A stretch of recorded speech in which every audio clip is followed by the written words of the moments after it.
Internal Revenue Service IRS Tax News. IRS Criminal Investigation releases Fiscal Year 2020 Annual Report, identifies $2.3 billion in tax fraud.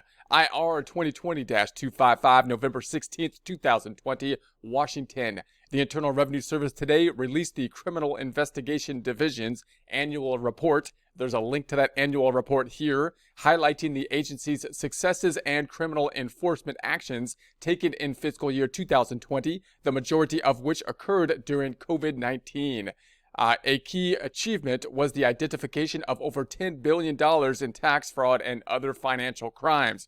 Quote, the special agents and professional staff who make up the criminal investigation continue to perform at an incredibly high level year after year, end quote, said IRS Commissioner Chuck Rettig. Quote, even in the face of a global pandemic, the CI workforce initiated nearly 1,600 investigations and identified $2.3 billion in tax fraud schemes. This is no small feat during a challenging year, and their work is critical to protecting taxpayers and the integrity of our tax system, end quote.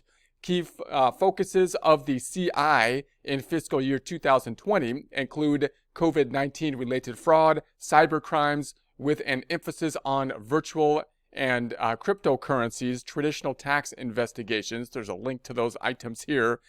International tax enforcement, employment tax, refund fraud, and tax-related identity theft. In response to the COVID-19 related crimes, CI special agents quickly adopt their investigative techniques to initiate cases into fraudulent claims for economic impact payments, Paycheck Protection Program loans, and refundable payroll tax credits from the Coronavirus Aid, Relief, and Economic Recovery Act. Obviously, those things are unique to this year and haven't been around before that, so there's going to be types of fraud that could be taking place and then actions that need to be guarded against that this year that haven't been there in the past due to those programs. Quote, this year, more than any in recent memory, demonstrated the extraordinary agility and adaptability of the CI workforce, end quote, said Jim Lee, chief of CI. Quote, clearly unscrupulous individuals sought to exploit the economic safeguards put in place to buttress a nation in crisis. These individuals and groups were instead met with a cadre of special agents determined to thwart their efforts.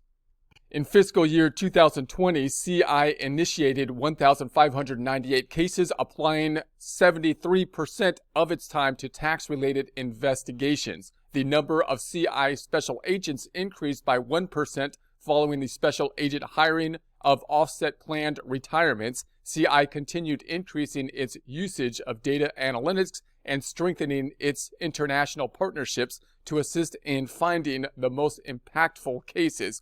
One important partnership remained the Joint Chiefs of Global Tax Enforcement. There's a link to that here.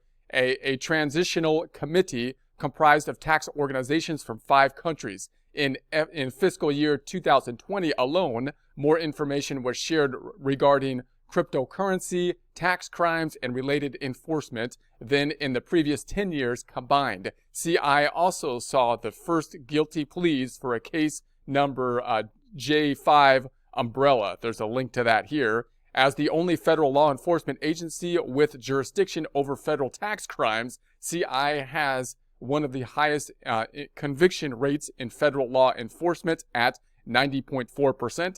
The high conviction rate reflects the thoroughness of CI investigations and the high caliber of CI agents. CI is routinely called upon by prosecutors and partner agencies across the country to lead financial investigations on a wide variety of financial crimes. Quote, while the annual report is an excellent summation of the hard work and dedication exhibited by CI, this year's report takes on special significance, end quote, Lee said. Quote, the report unequivocally reflects the efforts of a workforce undaunted by unprecedented personal and professional challenges. I am profoundly grateful to serve with the men and women of CI, end quote.